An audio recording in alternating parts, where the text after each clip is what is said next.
जबानों की सकाफत और यहाँ अमन के हवाले से बातचीत करेंगे। आज मैडम सना और बहरोज जो हैं वो उन्होंने टेबलो तैयार किया है जिनको हम बहुत ज्यादा खराज रिस्पेक्ट करते हैं। आगे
Cute.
और आसमां इनके सिवा जाना कहाँ, बढ़ती रहे ये रोशनी, चलता रहे ये कारवां।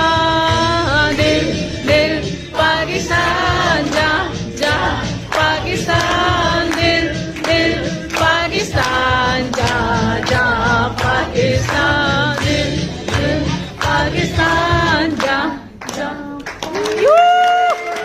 ये awesome.